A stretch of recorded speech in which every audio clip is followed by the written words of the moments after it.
Honours admission এক্সামের মানে admit card আপনারা কিভাবে ডাউনলোড করবেন। এজন্য গুগল ক্রোম ব্রাউজারে আসবেন, এখানে এসে nu.ac.bd এটি লিখে সার্চ করবেন। তারপর ন্যাশনাল ইউনিভার্সিটি বাংলাদেশ এরকম ওয়েবসাইট আসবে, এটাতে ক্লিক করব। তারপর স্ক্রল করে নিচে আসলে দেখতে পারবো অ্যাডমিশন, এই অপশনে ক্লিক করব। তো তারপর আমাদের সামনে এরকম ইন্টারফেস শো হবে, এখান থেকে অনার্স ট্যাবেই রাখা হবে। এখানে নিচে দেখুন অ্যাডমিট কার্ড ডাউনলোড, এই অপশনে আমাদের ক্লিক করতে হবে। তারপর honours admit card download, application ID, pin, এই অপশন শো হবে ইন্টারফেস। অ্যাপ্লিকেশন করার সময় আপনাকে যে অ্যাপ্লিকেশন কপি দেওয়া হয়েছিল সেখানে আপনার অ্যাপ্লিকেশন আইডি আর পিন নাম্বার আছে, অথবা SMS-এ আছে, আপনারা দেখলে পাবেন।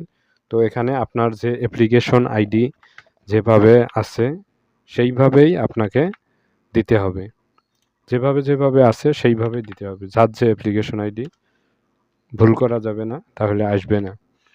তো তারপর দেওয়ার পর এখানে নিচে দেখুন সার্চ, এই অপশনে আমাদের ক্লিক করতে হবে।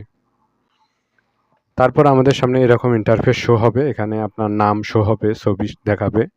তো তারপর এখানে ভিউ অ্যাপ্লিকেশন ক্যান্সেল, তারপর হচ্ছে ডাউনলোড অ্যাপ্লিকেশন ফর্ম, এখানে নিচেই দেখুন ডাউনলোড অ্যাডমিট কার্ড, আমাদের এই ডাউনলোড অ্যাডমিট কার্ড এখানে ক্লিক করতে হবে। তারপর এরকম ইন্টারফেস আসবে, এখানে দেখুন your admit card is ready to download, please click on download PDF to download the admit card. আমাদের এখানে ডাউনলোড পিডিএফ এখানে ক্লিক করতে হবে। আমাদের অ্যাডমিট কার্ডটি এসেছে। তো এখানে আপনার এই অ্যাডমিট কার্ড এটা কালার প্রিন্ট করে আপনাকে এক্সাম যেদিন 25 এপ্রিল 2026 এই দিন সাথে করে নিয়ে যেতে হবে। তো এই অ্যাডমিট কার্ড এটা অবশ্যই সাথে নিয়ে যাবেন, এটা বাসায় রেখে পরীক্ষা দিতে যাবেন, তখন কক্ষে ঢুকতে দিবে না, এজন্য এটা খুব একটা সিরিয়াস, এটা নিয়ে যাবেন। এখানে admission test role, application ID দেখাবে, আপনার ছবি দেখাবে, এখানে আপনার সেন্টারের নাম, কলেজের নাম দেখাবে। তারপর যে অ্যাপ্লিকেশন সিগনেচার, এখানে মানে আপনার স্বাক্ষর দিতে হবে।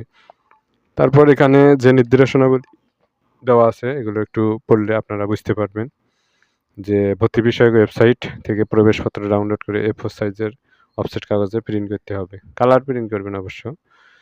এখানে এটা একটু পড়ে নেবেন, আপলোডকৃত ছবি চূড়ান্ত বলে গণ্য হবে, ভর্তি পরীক্ষায় অংশগ্রহণ করতে দেওয়া হবে না।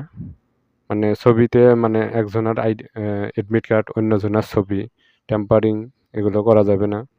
পরীক্ষার্থীকে অবশ্যই পরীক্ষা শুরুর 3 দিন আগেই প্রবেশপত্রে উল্লেখিত পরীক্ষা কেন্দ্রে সরাসরি গিয়ে বা সংশ্লিষ্ট কলেজ কেন্দ্রের ওয়েবসাইট থেকে আসন বিন্যাস জেনে নিতে হবে।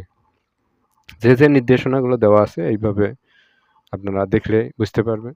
তো এই প্রসেসেই এইভাবেই আপনাকে অ্যাডমিট কার্ড ডাউনলোড করতে হবে। আশা করি আপনাদের মাঝে ভিডিওটি ভালো লেগেছে। ভিডিওটি ভালো লাগলে অবশ্যই আমাদের চ্যানেলকে সাবস্ক্রাইব করবেন এবং পাশে থাকবেন। আর যাদের আপনাদের অ্যাডমিট কার্ড ডাউনলোড করতে সমস্যা, আপনারা কমেন্ট করবেন, আমরা অবশ্যই চেষ্টা করব আপনাদের সমাধান দেওয়ার জন্য। Thank you.